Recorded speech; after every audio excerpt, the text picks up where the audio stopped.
Neste quarto vídeo sobre a medida provisória número 936 de 2020, passo a tecer considerações sobre o retorno à normalidade após a suspensão dos contratos de trabalho. Isso está previsto no artigo 8º, parágrafo 3º, e ela será efetuada 2 dias a contar de 3 situações, muito semelhante ao retorno à normalidade quando da redução proporcional de jornada e salário.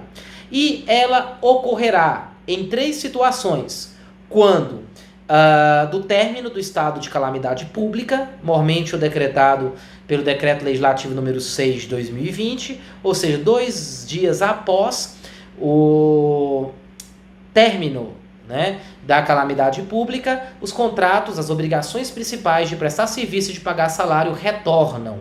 Bom, quando do término do período de suspensão acordada entre as partes, ou prevista em convenção ou acordo coletivo, ou seja, firmou-se em 45 dias a suspensão, 2 dias após o término desse prazo de 45 dias, retornam as obrigações principais do contrato de trabalho. E por fim, quando o próprio empregador ele resolver antecipar o retorno, antecipar o término da suspensão. Então, 2 dias após a decisão do empregador, há o retorno das obrigações principais do contrato de trabalho.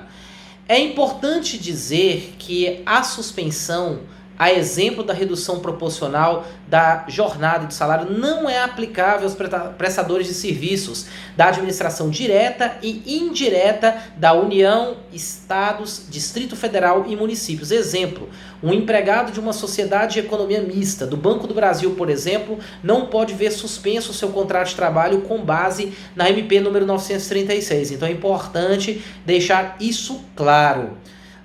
Por fim, o empregador pode, por meio do acordo escrito com seu empregado ou estando previsto na convenção ou no acordo coletivo, estabelecer uma ajuda compensatória mensal desvinculada de natureza salarial, ou seja, de caráter indenizatório.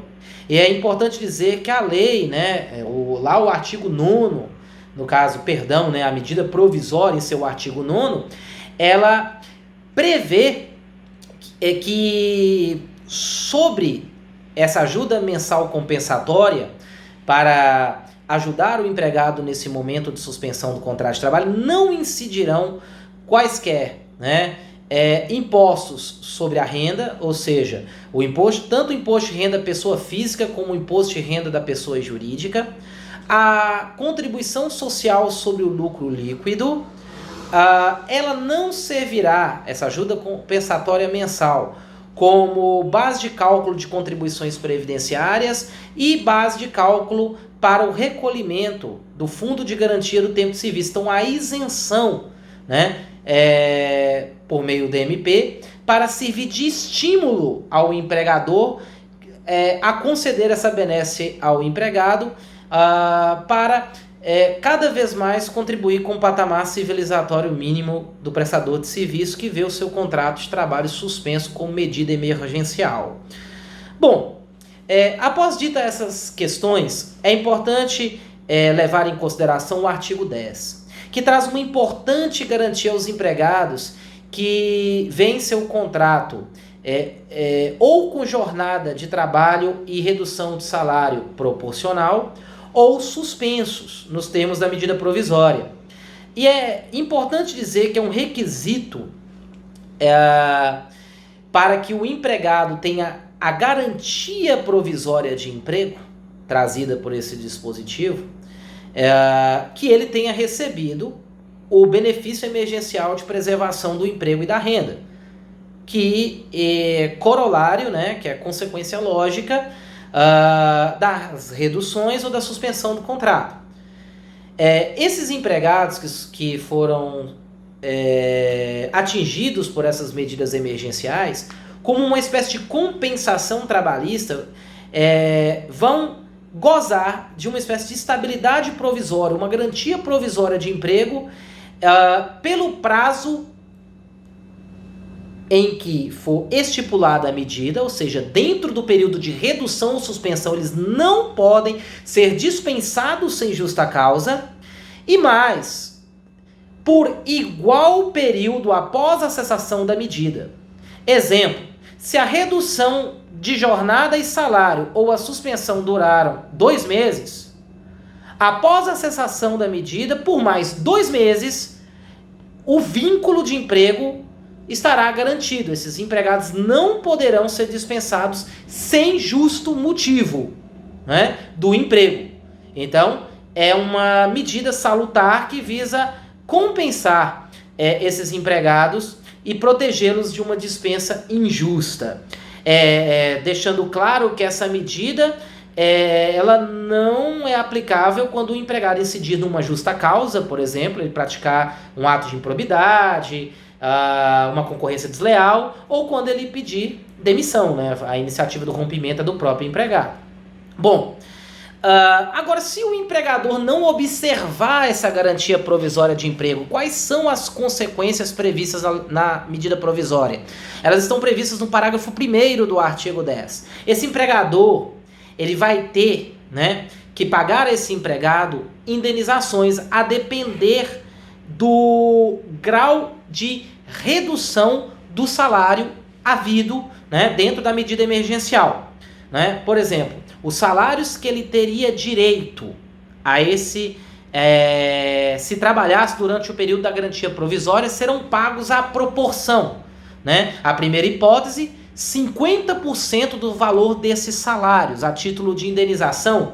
Se a redução de salários foi de 25% e inferior a 50%, entre 25% e inferior a 50%. Se essa redução foi nesse patamar, o empregado terá direito a 50% do valor dos salários a título de indenização. Agora, se a redução salarial foi de 50% inferior a 70%, esse empregado vai ter direito a uma indenização equivalente a 75% dos salários, do valor dos salários, que teria direito se trabalhasse durante toda a garantia provisória de emprego. E, por fim, ele terá direito a uma indenização equivalente a 100% do valor dos salários que receberia durante o prazo da garantia provisória de emprego, se a redução salarial foi igual ou superior a 70% e se houve suspensão do contrato. Professor, mas pode haver redução acima de 70%? Nós vamos ver, né, a partir de agora, né, que as convenções e acordos coletivos podem prever percentuais de redução diferentes das que podem ser feitas por meio de acordo individual. Isso está previsto no artigo 11, né? Deve ser observado, né, nos acordos e convenções coletivas o disposto na medida provisória 936.